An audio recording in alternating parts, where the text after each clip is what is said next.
All right. Hey, so I decided to do a little video here on the workflow using the API 1608 and some outboard gear. I bought this console in 2017 used through AutoMusic and Strange Weather, a studio in Brooklyn that they were moving up to the bigger console. You know, it's funny because I always wanted an API 1608, and at the time I had built 12 cappies, the preamps, the VP 28s, and I built a bunch of the Cappy BT 50s, and I had basically a makeshift console, not just the channel strip, the front end, and then I also had a summing mixer, Dangerous Music, the 16 channel one, and yeah, I was happy with that. So I actually think, yeah, the drums on this were actually recorded with the Cappies. So, and by the way, this is a demo song that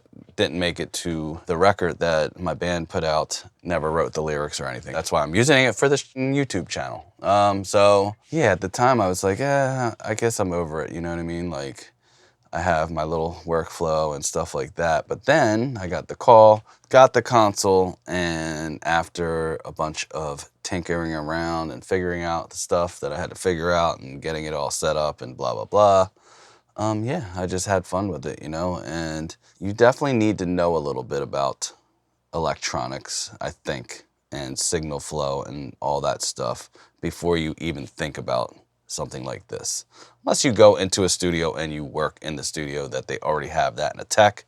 But if you don't have any kind of inkling about that stuff, when there's a problem, you might not, be able to fix it. So there's troubleshooting sometimes with these things. And this console's older.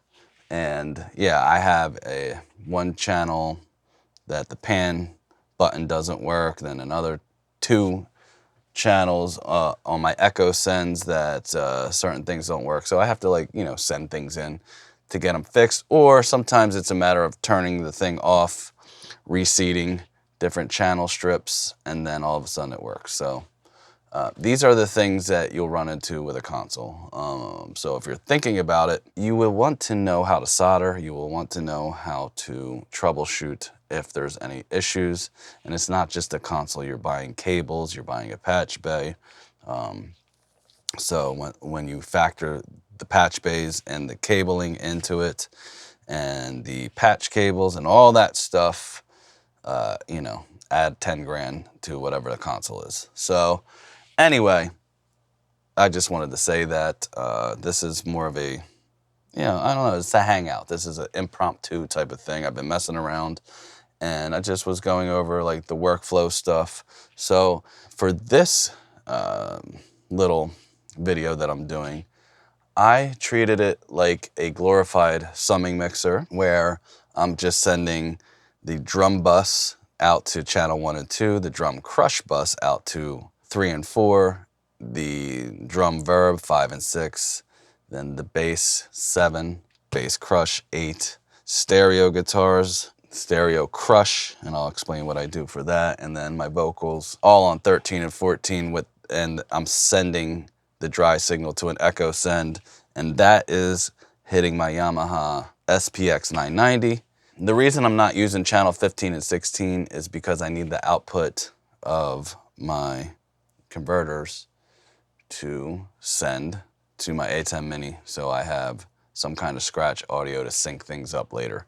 This all started because I wanted to showcase the Dynamite, the Valley People Dynamite that I have here. This bad boy. I really love this compressor for smashing drums. I am going to show you what I got going on here. This was me playing the drums. I'm not really a drummer, but I play one on demos. And sometimes Superior Drummer works great to flesh out ideas, but sometimes you just want to hear real drums, you know what I mean? And I guess maybe the drum kit was still mic'd up after my drummer left and then I did this. I don't remember. Don't pay attention to these green ones right here because they are the in-the-box stuff. So basically, anything yellow is what's going out to the console. Here's my drums. I use the channel strip from SSL on all my channels because I really freaking dig it. It's really easy. I like dialing in stuff this way. And then I use silencer because it's amazing and it's the best gate on the market, I think. And then I used newfangled audio clippers, and that is to contain, because I'm not the most consistent in my drumming. So all this stuff is getting routed to drum bus here, and that is going to out my converters into channel 1 and 2 on the API. No EQ on the API being used, but on the inserts, this is why it's so cool to use it this way. I can have things on inserts on these on the channels and then pop them in and out to see, you know, before and after type stuff and all that. But on the insert, I have an API 2500 and the Chandler curve bender. That's on the main drum bus. Then on the drum crush, I have the Dynamite. And then I'm just using reverb in the box, Valhalla, with a distressor following it. It's a gated reverb. I like to follow them with the distressor, get a little distortion, get a little control on how it kind of glues in with everything. So I'm gonna play just the drums. And by the way, I have everything going to subgroup. So all the drums are going to subgroup 1 and 2. The bass is subgroup 3 and 4, guitars 5 and 6, and then vocals 7 and 8. And it just, you know, makes it simple to solo certain things. And also, it's got transformers in it. All right? So let's do this. Here's the drums.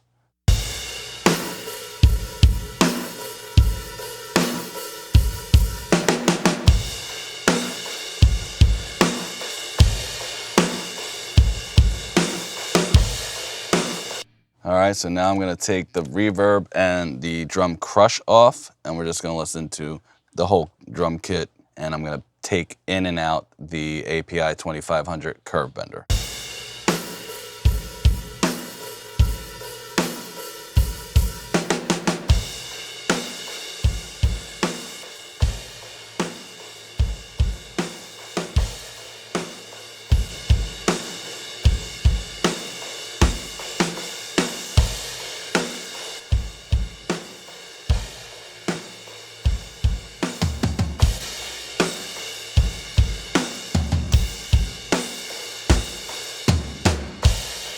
And so, yes, I know it is louder, but as you can tell, I did drop my EQ by a dB after the API 2500, which I was using the makeup gain because I just like the sound of it, dude. I'm not afraid of sound being louder than the original thing.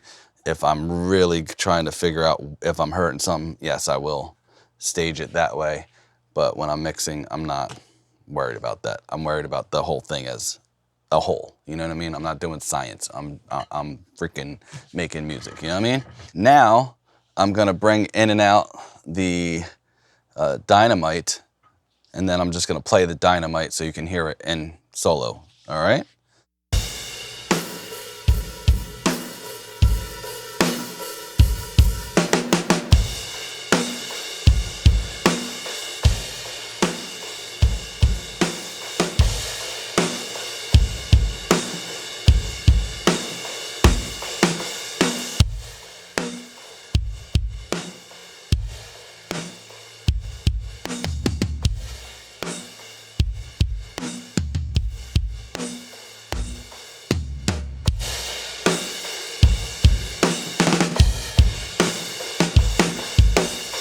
The Dynamite just pummels it, and then you just get this kind of, like the front end of it just kind of gives a little bit more thump when you bury it underneath.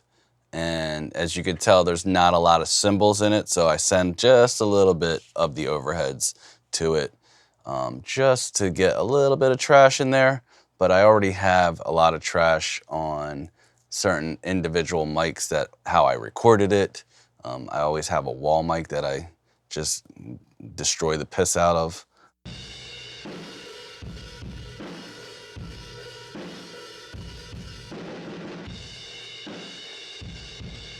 As you can see, it's super low in the mix because there's a lot of trash, but it does add something.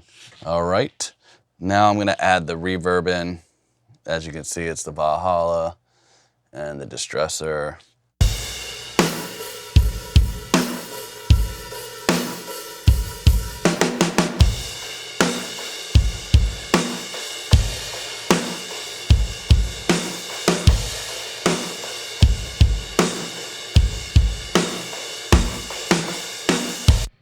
So yeah, it's very noticeable when nothing else is going on. Once you add everything else, it's good. We'll check out the bass, and I'm not doing anything out the box. I could, but I'm not. All right, so the yellows, all right? I have a channel strip. I'm not doing anything. I do have a clipper on the main bass, and then on the crush, a distressor, and that's it. So let's hear what that sounds like.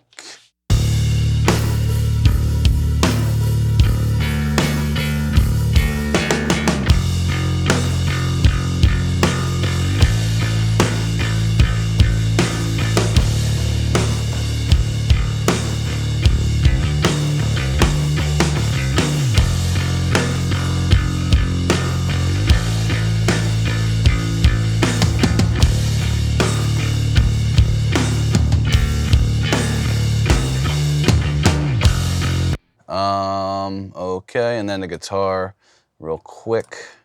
Guitar, channels, boom, boom. I did use a clipper on them. Usually I don't really need to, but they're doing weird things where they are going crazy in certain areas of the song. And this is just to control it because I just tracked these live basically, where I didn't punch in anything. I just played with my effects, and if they were louder in certain areas, it's just the way it was. I didn't do anything crazy. I didn't, all right, I'm gonna do this part with this sound. I just did it as if I was playing it live. All right, so we have on the AX bus going out of 9 and 10 into the console on channel 9 and 10. I am using the cappies to liven up the guitar, overall guitar sound. And then on the Axe Crush, I'm using a distressor and a stereo imager from SSL. And I'm just cranking the shit out of the width. And I do that after a compression, and then it's low in the mix. So it does give it that width without all the phasing shit. At least I'm not, nothing's bothering me, at least, you know what I mean? We'll see what happens in the comment section. But I'm going to play that real quick.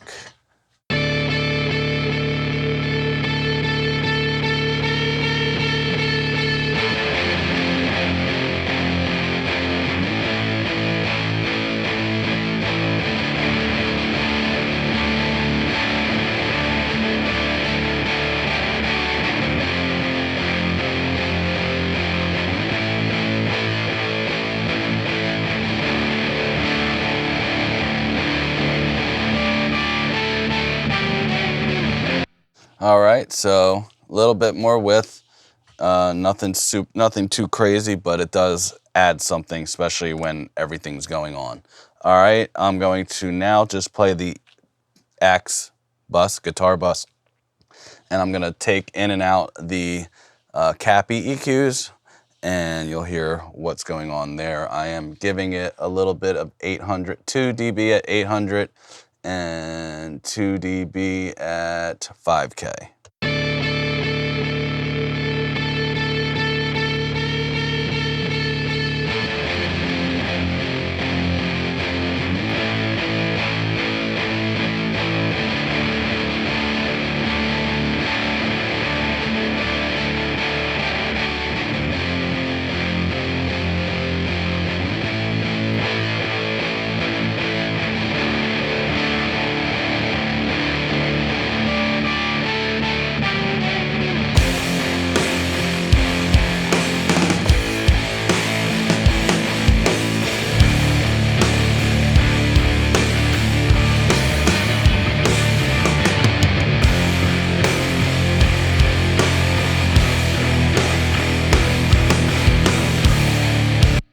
So basically, what I'm showing you is that I mix stuff in the box and I get it to sound how I like it.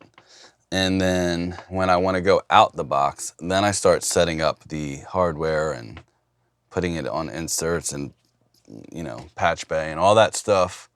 And then I see where I can enhance things, and it's not super heavy, except for the parallel compression is, but it's not like crazy heavy, you know, because I tracked it with hardware. Then I use the channel strips of the SSL to get things to play together well. And then, you know, compressor here and there, but a lot of it's on the channel strip. And then, you know, and then everything else is kind of like, I won't call it like stem mastering, but it's, you know, just sprinkling some analog hardware and, you know, EQ here and there, and just a little bit of sparkle, a little bit of punch, a little bit of blah, blah, blah. So now I'm going to play the vocals, which they were ad-libbed vocals. I don't even, you know, I'm not saying anything. I probably track them through my Bluey 1176 from Hairball Audio that I built. When I send it out to the console, I'm going to 13 and 14. I'm using the SSL Ultraviolet, which is a stereo EQ, just to add a little bit of top end. And then, and I'm also using the filter on the bottom of it. It's just at 50 hertz. I took off. It was already a thinner, on the thinner side of the vocal spectrum anyway. I don't remember how I tracked it. So I'm using the distressors for basically like bus compression on all vocals. I'm just treating them all as one. They're very unintelligible. I'm not going to win any awards on this vocal track. But then I decided to use the Yamaha on an effect send. So I am sending to Echo Send 5 and 6 on here. That's it. So we're going to check that out with some vocals now.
So you see that guitar on the right side gets crazy loud. That's why I had the clippers on, because these guitars weren't very even through the whole thing. They're all over the place because I just kind of, I don't know. I think I just wrote it like, you know, it's one of those things and you just went with it, and it's only two guitars. So they can be pokier. So now I'm gonna go over the 2-bus situation, which is pretty crazy right now. I usually don't do it the way I'm doing it, but I'm experimenting right now with some stuff. So a lot of times I will use the master fader and ride into my bus processing, mainly because sometimes the insert on here seems to be hotter than the master bus. You know, I just feel like I have more control over it the other way. It really has to do with the gain staging of the other gear in the mix. So what I have going on is I am using the insert this time. I have the SSL Fusion, and on the insert, let me turn this on so I can have this on here. So on the insert, I have my Obsidian stereo compressor from Dramatic Audio. I'm also using the AML Easy 1073s just in line, and I'm not even doing anything. I gained it up, and if you do that, yeah, you can like compress the shit out of it, but you can also add some distortion depending on how hot you're hitting it. So I just put it at 0 because I'm just, experimenting with the tone of it. So I'm getting a little bit of an API and a little bit of an SSL and a little bit of a Neve clone. But yeah, so I have the settings as such for my bus, stereo bus, and the compressor is on the insert, and it's pre-EQ. And I'm not using the transformer in the Fusion because I already have just so much transformers love going on. I felt like it was way too much. It wasn't doing it for me anymore. But anyway, so let's do this. Let's see, can I go like that? Boom. All right, so you can see the compression if you want to. All right, and you'll notice even when I take the insert out, everything's still getting the signal. It just is basically a bypass, you know what I'm saying?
So when I am mixing, I like to have the VU meters on my SSL UF1 showing because it's just something, I like it, the whole mix hitting around that 0, going a little bit above it here and there.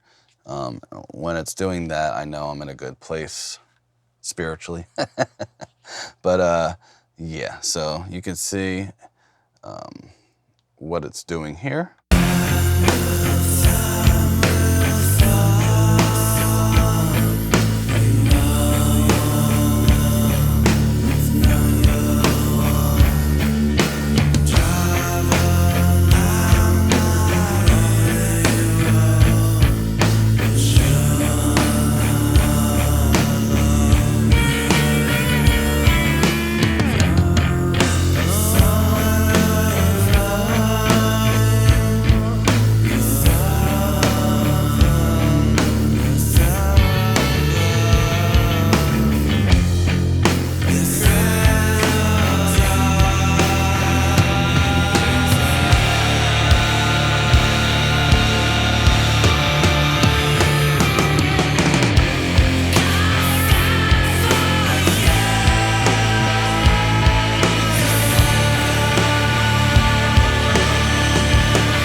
This song was recorded in 2016 or 15 when we were in transition of moving from Philadelphia to Maryland. We had actually recorded our record in Philly starting in 2014, and then we recorded it in our little basement, and it was what sounds like a small drum room.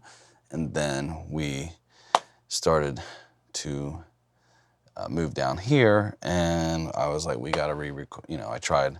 I recorded some drums in the room just to see what it sounded like, and I was like, we have to re-record the drums.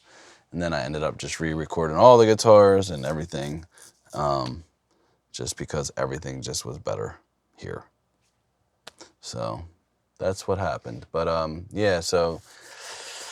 and then it took us millions of years to put anything out because of all sorts of other problems that happened. But anyway, that's a story for another day. I just wanted to share what goes on in here when it's in the analog domain. Hopefully, this was interesting or entertaining to somebody out there. It's just, I'm just sharing a little bit of my world here and how I do things here, and I'm sure it will change from time to time, and it really depends on the situation, how I'm gonna do things. But I'm never not wowed when I go from mixing something in the box to stemming it out through the console and using the hardware and getting the right balance of everything and just finding the sweet spot, because it just seems to come alive. So that's how I feel about it.